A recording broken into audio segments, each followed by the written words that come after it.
saa su ne mais ci ni ma wax sànq cette loi bi nga xam mooy modifier lu jëm ci wàllum article 319 bu code article 319 bu loi juillet 1965 portant code pénal la ñu modifié ndax durcissement de peine te mu ñëw wàllum homosexualité loolu defoon nañ ko ci assemblée nationale président de la république fi may àdduna ñuy teelu yàggul dara la promulgué lu jëm ci wàllum loi boobu lan moo ci sa impression par rapport à cette promulgation. waaw di ko rafetlu c'était une suite logique. waa Sénégal ñoo njëkk a durcir li nga xamante ni moom mooy peine buñ ko mënee tuddee noonu contre ñëpp ñoo xam dañuy yëngu ci mbirum homosexualité. Donc peuple Sénégal moo ko njëkk a condamné. waaw condamnation bu tar ci foo ko mënti jëlee amul benn groupe de Sénégalais ci wàllu waaso ci wàllu xeet ci wàllu diine bu dul rek condamné na. lu ñu mel donc boo bëggee jiite ñu mel noonu da ngay ànd ak ñoom. Il faut savoir hurler avec les loups. waaw quand on veut vivre à leur côté. waaw voilà donc lu normal la woon gouvernement bi dem dans ce sens. Après proposition de loi bi donc génn na journal officiel. kon promulgué nañ ko.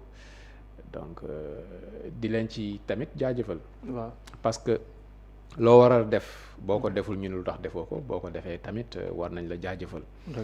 parce que il fallait du courage quand même. àdduna bi ñuy dund du àdduna 1960 1980. ñu ngi àdduna année 2000 yi ñu ngi 2026 ñi nga xamante ni ñoom ñooy kuréel googu am nañ fi doole quand même.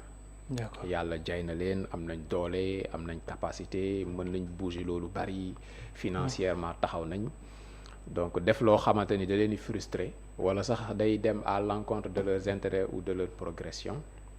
état bu ko def.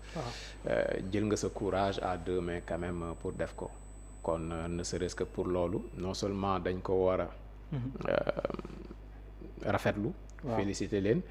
mais tamit gunge si état bi lu ñu mën ci gunge ko si. d'accord dans son ensemble comme ni ñu ko waxee woon moom la jël bu ñu tobi affiché waatee lu jëm ci wàllum loi bi pour jàngat ko ci benn côté daanaka mooy article 319 bi nga xam moo di acte contre nature acte sexuel à caractère sexuel entre personnes de même sexe noonu la ko définiré mais bi ci gën a yitteel daanaka mooy ci deuxième page bi nga xamante ni day dellu si waat ci toute personne qui aura fait par l'un des moyens énoncés à l'article 248 du présent code l'apologie d'un acte vise également l'alinéa premier du présent article sera puni d'un emprisonnement de 3 ans à 7 ans d'amendement de 500 000 à 5 millions de francs CFA toute personne également aussi boo xamante ni délibérément dafa amal li ni mel jëm ci wàllum financement bi nga xam ne moo di wàllum góor jigéen loolu tam cité nañ ko ci wala li nga xam ne moo di magnifier lu jëm ci wàllum homosexualité wala sax nag lu jëm ci wàllum bisexualité wala transsexualité ba ci li nga xam ne moo di yëpp daal nee nañ peine yi également mën na la ciy boole c'est-à-dire yematul fu mu toll nii témbé ci acte contre nature bi mais dem na ba ci li nga xam ne moo di ñi nga xam ne dañuy def promotion bi ñi nga xam ne également aussi dañ koy jaay loolu yëpp alinéa 6 bi dafa bokk ci li nga xam ne lu koy tënkale leneen bi ci topp tam mooy toute personne boo xam ne par mauvaise foi dafa dénoncer l'un des moyens énoncés à l'article 248 du présent code l'un des actes prévus à présent de l'article sera puni d'un emprisonnement de 2 à 5 ans d'amendement 500 000 à 2 millions de francs CFA lii moom la ñuy wax naan ñi nga xam ne dañuy weeje wala ñuy boole léeg-léeg te teguñu ko fenn ñooñu tamit am na benn garde-fou boo xam ne teg nañ ko à côté mais dans l'ensemble lu jëm ci wàllum loi bi c'est vrai on n'a pas tout les détails mais ñu bari ñi doon kaas li ñu doon kaas mooy pàcc bi parce que dañu ne dans l'ensemble baaxoon na mais am na ñu ne garde-fou yi tamit est-ce que réellement mënees su ci woon xalaat ndax même point de vue boobu nga partagé et boo déggee durcissement yi qui mène de 5 ans wala 7 ans et plus pour yow ndax doy na. waaw je crois que fii ñu toll fi Sénégal toll mën nañu rafetlu loi bi globalement lu baax la avancé la bu notoire léegi nag loi bu nekk dafa am esprit ça dépend ci ñi koy appliquer. sincérité bi nekk ci ginnaaw. loi bi lenn la politiquement am na lu lay jox boo nekkee titulaire du pouvoir am na tamit loo xam dina ko dalal xol yi ak xel yi ci lu bari. mais sincérité bi yi nga xamante ni moom moo koy gunge loolu après ci pratique yi lay feeñee. est-ce que di nga ko appliquer à la lettre. loi bi yemul rek ci sénégalais yi. parce que souvent affaire góor jigéen ak lesbianisme mu ñuy jógee ci bitim réew lu ci ëpp en tout cas ñoo koy renforcer yemul rek ci ay nit yoo xamante ni dañuy poser ay actes yu mel noonu mais mu ngi jaar aussi ci cinéma. tey film yi nga xamante ni sénégalais dañ koy consommer yoo xamante ni fayoo du da ngay fay pour seetaan film bi yow yaa jël sa décision dem lañ ba du ko fekk fa mu nekk abonné wu dem ca film ba seetaan ko loolu yow sa yëf la. dëgg la mais li nga xamante ni day ñëw ci satellite yeeg bon pratiquement lu gratuit lay doon ay images yoo xam sénégalais mën nañ ko consommer gratuitement loolu lañ ci war a bàyyi xel. am na ci ay film yoo xam ne day def promotion affaire góor jigéen ak yu ni mel. donc yooyu yëpp da ciy feeñ ci naka nga ciy taxawee. bu dee garde-fou bi man ànd naa ci xamante nañ suñu biir. ay sénégalais lañ xamante nañ. donc bu amul garde-fou rek doon loo xamante ni lu doy waar la. boo bëggee yàq nit jiiñ ko loolu donc jiiñ bi da nga ko war a teg fenn. jiiñ bi da nga ko war a teg fenn munoo ñëw rek jiiñ nit comme ça lii yàq àddunaam ne non dama yaakaaroon non da nga koy teg fu wér boo ko tegul fu wér yow yaa gën a bon ki ngay jiiñ. nit dafa bu dee diine la ñuy wax sax nit deram dafa sacré réputation dafa sacré doo ñëw rek yàq ko noonu pour yàq di topp ñi di leen lëñ bët di nekk benn commissaire boo xamante ni kenn falu la commissaire loolu tamit duñ ko may kenn. D'accord. Le président de la République est adu le Premier ministre, on peut le dire. Comme l'initiative vient de lui, la promulgation du président de la République, peut-on dire que ne ñaar ñu nekk dans une commodité normale la compte tenu loi bi ci initiative bi ak ci promulgation bi. waaw Sénégal bu normal ça passe amul problème benn régime la boo xamante ni am na benn problème de société bu taxaw seen kanam am problème bu sérieux boo xamante ni askan wi yëpp jël na ko à bras le corps ñu jéem ko indil solution donc chef du gouvernement moo ko initié. président moom moo koy voilà. daganal promulgué ko loolu dans un Sénégal normal amul débat. lu tax question bi moom mooy dans la tête des journalistes et tout le monde benn dualité moo am. D'accord kii bu defee lii dafa dooleel kii wala dafa wàññi kii voilà foofu la Sénégal toll moo tax ces types de questions ñu koy am ci plateau yi. D'accord mais c'est juste benn mbir boo xamante ni régime bi daf ko war a indil ay saafara. régime bi jóg na ci.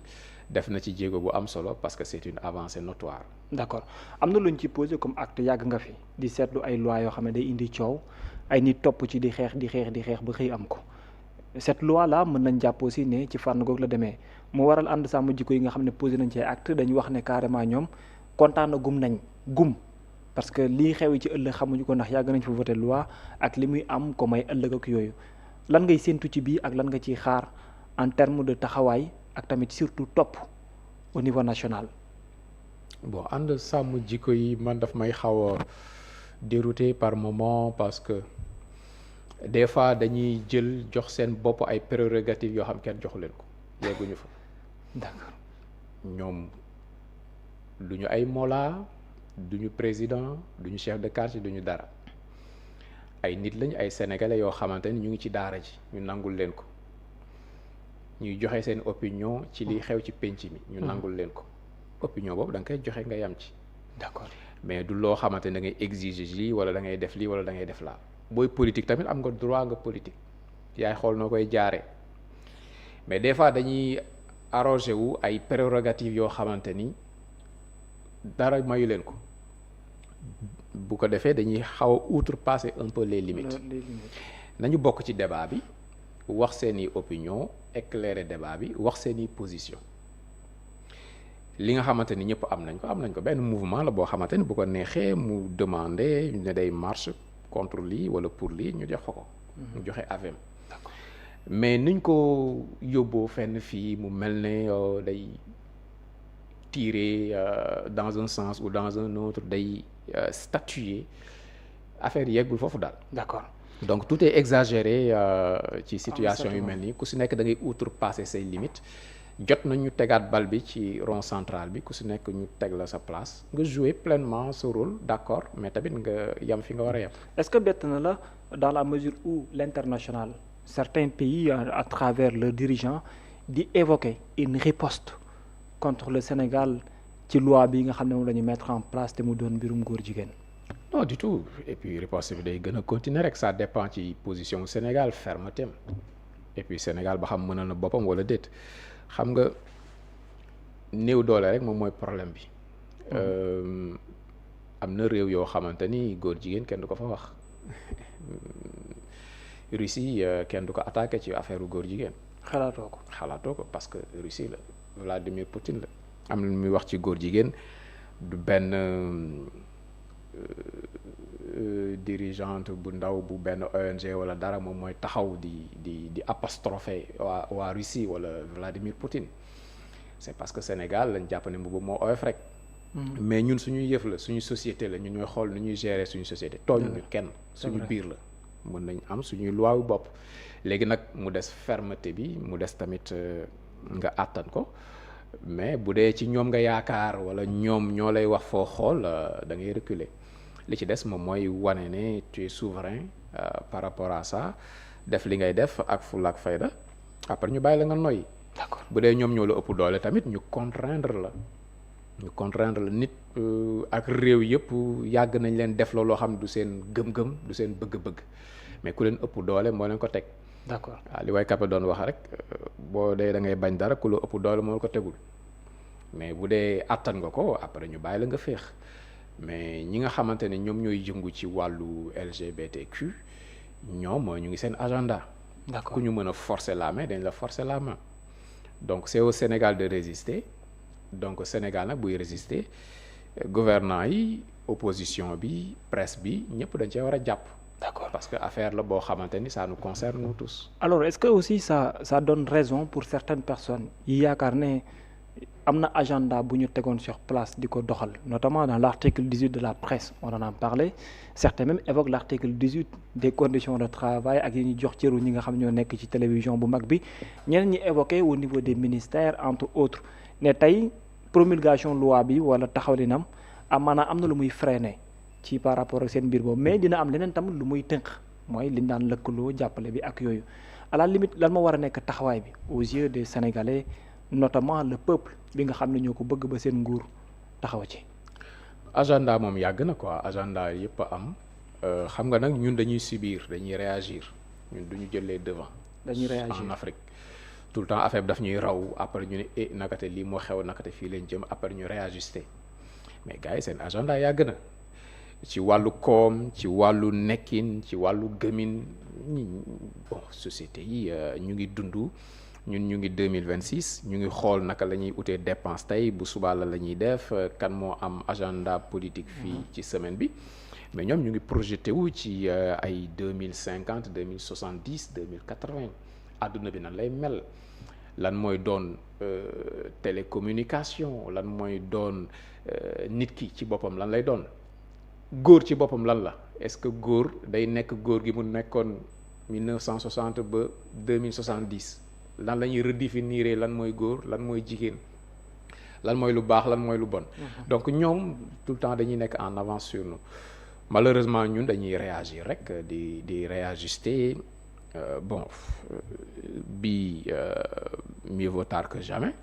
mais agenda ba xam am na wala amul loolu biti la fanaan.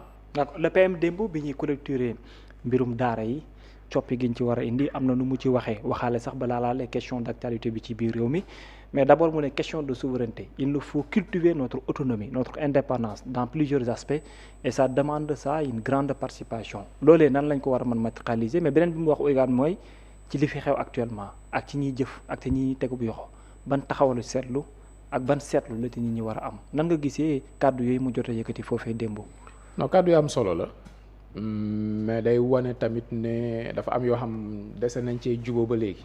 des nañ kan mooy sénégalais ban sénégalais la ñuy tabax lan mooy sénégalais ci kaw suuf yooyu dañ ko war a lijjanti mu féete boor ñu xam ne sénégalais bi lii la lii mooy suñuy valeur lii lañ gëm après ñuy dëppoo ci.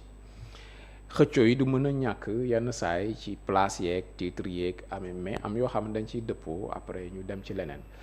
mais def na discours bu am solo ci fànn bi boo xamante ni gën a renforcer projet de loi bi encore une fois d'accord mën nañ ci wax wàllu politique criminaliser la ñu waxoon defuñu ko loolu ci côté politique la. dañ koy nangul ñi nga xamante ni ñu ngi foofu. waaw te am nañ ci sañ-sañ am nañ ci droit. te li ñu wax foofu mën nañ ko dégg. waaw mais quand même noo mënti wëlbatee mbir yi tamit lii avancé la nañ ci jàppandi ba pare gën ko dëgëral ndax nag phénomène bi toll na foo xamante ni rëccal na dënn yëpp.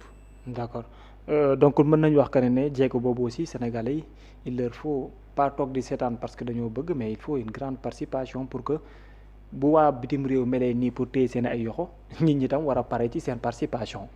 Oui, il faut résister, il faudra résister au niveau individuel, au niveau des familles, au niveau étatique. Challenge la parce que mbir mi da lay fekk sa kër.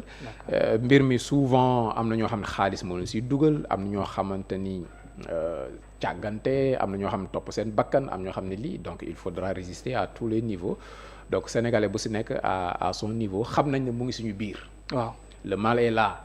léegi ku si nekk yaay xool nooy fagaroo ba nga xamante ne du yegg si yow. du yegg si sa kër du yegg si sa askan. alors ñi dem tribunal Pikine Guédiawaye tribunal grande instance ak Saliou Dicko ak brigade de recherche bu Kër Massar. gis nga fan yëpp mu mel ni benn boulevard la ñu tijji. pour jaarale ci borom ñaari tur yi yóbbu ci kaso ba. ndax non seulement topp yi nga xam ñu ngi leen koy topp mais bi ci mujj mooy ay nit ñu nekk ci média ce soit Kader Kajoor ak keneen. ñu ngi ci mujjee teg loxo mais ñu ne déedéet mu am beneen point bu xaw a sensible bu mu laal aux yeux des Sénégalais mu mel ni enquête bi am na fu mu toll mais am na fu muy jëm est-ce que partagé nga même avec bi ñenn ñi jàpp ne est-ce qu'il n'est pas temps d'arrêter l'hémorragie. waaw c'est partagé parce que benn instant da nga naan ok ñi nañ leen traqué nañ dem jusqu'au bout parce que pomme de terre la ñu nëpp il faut que ñu génne leen ci saako bi. benn moment da nga naan ok bu continuer nii fan la jëm dafa mel ni kuy sulli ay néew rek mën nga sulli ba sulli sa bos donc fan la jëm kenn xamul mën na yegg fu ne. waaw mën na yegg foo njorteewul parce que à chaque fois benn tour day génn loxo dar gémmiñ bu continuer nii ba fan la jëm est-ce que dañ koy nëppal wala dañuy génne dëgg bi. Bon, c'est une question qui est là man mënuma ci tontu franchement mënuma tontu ci loolu parce que li ñu bëgg mooy luy saafara. waaw yenn saa yi luy saafara am na ñoo xamante ni dañu gis ne da ngay masla parce que saafara bi mën na jur jàngoro c'est une question sérieuse qui est là est-ce que dañuy continuer parce que leer na ñëpp ne mënul yam ci 50 personnes yi. non. kenn ku ci nekk au moins mën nga indi 5 à une dizaine de personnes yoo xamante ni sa connexion ak ñoom la mën na dem ci secteur yëpp ci wàllu ñi nekk ci mbirum diine ñi nekk ci mbirum sport ñi nekk ci université ñi nekk ci animation bi journalisme ñi nekk ci état bi ñi nekk fi mën a jóge fu ne léegi lan la ñuy def dañuy xeex ak mbir mi lu mu jar na ko wala boog dañu koy xool nuñ koy defee loo xamante ni dégâts collatéraux yi du ëpp bon man je pense que ne sama jëmm ju ndaw ji du moom mooy tontu ci loolu daal. d'accord nañ ko bàyyeeg ñi nga xamante ni ñoom ñoo am responsabilité bu mag la seen loxo bon ñoom ñu décider lu ñu décider ñu suivre. Les conséquences pour les secteurs cités très connus très reconnus parfois sensibles compte tenu des yeux de l'opinion lan lay def. oui bon lu bees la Sénégal. mais bon lu bon moom encore une fois fépp la am. waaw amul fépp foo mënti dem ci groupe boo mënti dem am na ñu rafet am na ñu ñaaw. waaw toppal sama baaraam donc que dañoo jàpp kii ci lu ñaaw ñi taf seen gémmiñ parce que dafa nekkoon ci église bi wala dafa nekkoon ci jumaa ji loolu nit moo koy xalaatee rek. mais c'est pas parce que yaa ngi ci église bi wala yaa ngi ci jumaa ji rek yow blindé nga mënoo dugg tàbbi ci lu ñaaw c'est pas parce que tamit yaa ngi ci baar bi que mënoo am lu baax donc ñu rafet ak ñu ñaaw fépp la ñu am